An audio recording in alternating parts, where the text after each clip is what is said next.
విషయాలు చెప్పుకున్నామా? ఏబిఎన్ రాధాకృష్ణమూర్తి 100 కోట్లు సుబ్రహ్మణ్య స్వామి, అవును. చంద్రబాబు నాయుడు గారు లడ్డు ఆప్నాలతో మాట్లాడింది, తిరుమల తిరుపతి దేవస్థానాన్ని భ్రష్టు పెట్టించడానికి చేసిన పని. దాని మీద కూడాను ప్రొఫెసర్ సుబ్రహ్మణ్య స్వామి గారు సుప్రీంకోర్టులోని కేసు పెట్టాడు. మళ్ళీ ఏదో చిట్ అన్నారు, అది అన్నారు, ఇది అన్నారు. తిరుమల తిరుపతి సుప్రీంకోర్టు వాళ్ళు కూడా గట్టిగానే అడిగారు. ముఖ్యమంత్రి స్థాయిలో ఉండేటువంటి వ్యక్తి సంపూర్ణ సమాచారం లేకుండా, విషయాలు ఏంటో సంపూర్ణంగా తెలియకుండా మీరు ఈ విధంగా మాట్లాడతారా అని సుప్రీంకోర్టు వాళ్ళు కూడా పాపం చంద్రబాబు నాయుడిని గట్టిగానే శివాట్లు పెట్టారు. దానికి సుప్రీంకోర్టు వాళ్ళు పెట్టిన దానికి మన పురంధరేశ్వరి గారు ఎంత వత్తాసు పలికారు అంటే సుప్రీంకోర్టు వాళ్ళు ఇచ్చిందని కాదు, చంద్రబాబు నాయుడు గారికి ముఖ్యమంత్రి స్థాయిలో ఉండేటువంటి వ్యక్తిని సుప్రీంకోర్టు వాళ్ళు ఆ విధంగా మాట్లాడతారా అని వత్తాసు పలికింది. మరి వీళ్ళందరికీ భక్తి ఉందనుకోవాలా లేదనుకోవాలా? అందులో అసలు బీజేపీ అంటే ఏంది? బీజేపీ అంటేనే ఆర్ఎస్ఎస్, ఆర్ఎస్ఎస్ అంటే బీజేపీ ఆర్ఎస్ఎస్ కనుక కలిపితే హిందూ మతమేగా.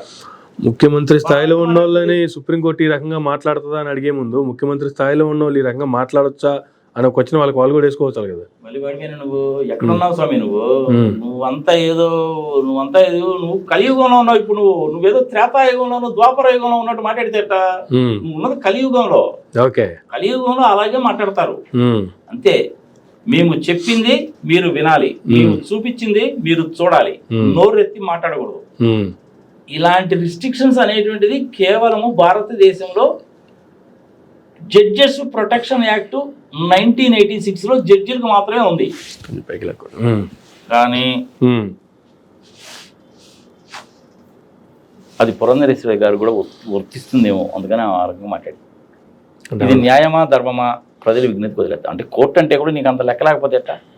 చంద్రబాబు నాయుడు తప్పు మాట్లాడితే తప్పు మాట్లాడారని అనాల్సింది పోయి సుప్రీంకోర్టు దాకా పోతే కూడా సుప్రీంకోర్టు వాళ్ళు అలా మాట్లాడడం ఏంటి అంటే, నిజంగా మాట్లాడితే జడ్జెస్ ప్రొటెక్షన్ యాక్ట్ కింద సుప్రీంకోర్టు వాళ్ళు చేసినటువంటి దానికి ఈమె చేసిన కామెంట్కి ఆమె మీద కేసు పెట్టవచ్చు తెలుసా? ఓకే. మరి సుబ్రహ్మణ్యం సార్ ముందు రోజులు ఏమైనా కేసు పెడతారేమో తెలియదు. వీలైతే కనుక రేపు ఎప్పుడన్నా ఒకసారి చెప్తాను. పురంధరేశ్వరి గారు ఈ విధంగా మాట్లాడారండి, ఏబిఎన్ రాధాకృష్ణ మీద లడ్డు విషయంలో పెట్టారు కదా, శిలువ విషయంలో పెట్టారు కదా, దీన్ని కూడా తీసుకుని పెట్టండి సార్ అని చెప్తాను నేను.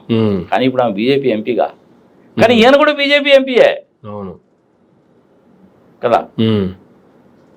సో ఇదొక విషయం.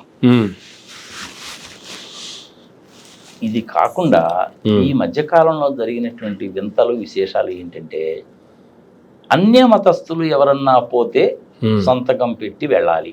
డిక్లరేషన్ అసలు డిక్లరేషన్ ఇవ్వడం అనేటువంటిది బుద్ధి తక్కువ పని. దేవుడికి మతం అనేది ఉందా లేదా?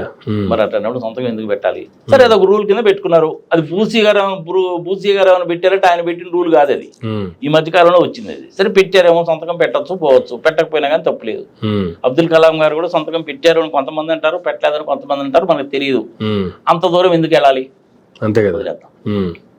అదో పెద్ద ఇష్యూ అయిపోయినట్టు మధ్యలో మన పవన్ కళ్యాణ్ గారు వచ్చేసి కాసేపు ఏమో నేను హిందువుని అంటాడు, మా నాయనమ్మ పూజ చేసుకుంటుంటే మా నాన్నగారు ఏమో సొట్ట వెలిగించుకున్నాడు అంటాడు, కాసేమో అసలు మీ మతస్థులమే కాదంటాడు, మాకు అసలు మతంతో సంబంధం లేదంటాడు, మళ్ళీ సనాతన ధర్మం అంటాడు, ఇంకేదో కొత్త కొత్త పదాలని తీసుకొస్తుంటాడు, ఏదో చేస్తుంటాడు. మరి వీళ్ళందరినీ ఏమనాలి అనేటువంటిది ప్రజలు విజ్ఞతకు వదిలేద్దాం.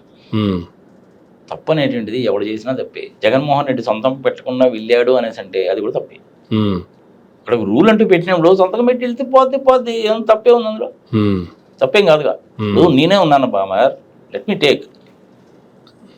నేను మెదక్ చర్చి చూసా, ఆ కట్టడం కానీ అది కానీ సంగతి సంవత్సరం దాని ఏంటి, ఈ చర్చి ఇక్కడ ఎందుకు కట్టారు, ఏ సందర్భంలో కట్టారు, దేని మూలకంగా కట్టారు, సంఘ సంవత్సరం అంతా చెప్పుకున్నాను. ఇప్పుడు అదంతా కానీ చెప్పాలంటే టైం పడుతుంది కాబట్టి చెప్పడం లేదు. ఇట్స్ అన్ ఎక్సలెంట్ ఆర్కిటెక్చర్, ఒక మంచి ఉద్దేశంతో కట్టినటువంటి చర్చ్ అది, ప్రజలకు ఉపయోగపడుతుంది. వేళాంగిణి చర్చ్ చూశాను, బ్రహ్మాండంగా ఉంటుంది. అదేవిధంగా కడపలో దర్గాకి వెళ్ళాను. మరి నేను హిందువునేగా, వెళ్ళడం అయితే ఏం తప్పేం కాదుగా, సర్వమత సామరస్యం ఉండడం ఏం తప్పేం కాదుగా, అంతేగా కదా. అసలు హిందూ మతం అంటే ఏంటి? నాకు తెలిసినంత వరకు హిందూ మతము అనేసి అంటే అది అసలు మతమే కాదు. నేను దాని మతం అన్ను. Hinduism is a philosophy. It tells, teaches and preaches to the mankind how to live and let others live. అంతే. ఓకే. ఇదే హిందూయిజం అంటే. మరి దాన్ని తెలుగులో ట్రాన్స్లేట్ చేసి చెప్పాలంటే నాకు కొంచెం కష్టం అవుతుంది. ఒకసారి ఏంటంటే ఇంగ్లీష్ మీడియంలో చదువుకుంటే ఇదే ప్రాబ్లం. కొన్ని విషయాలు చెప్పలేము.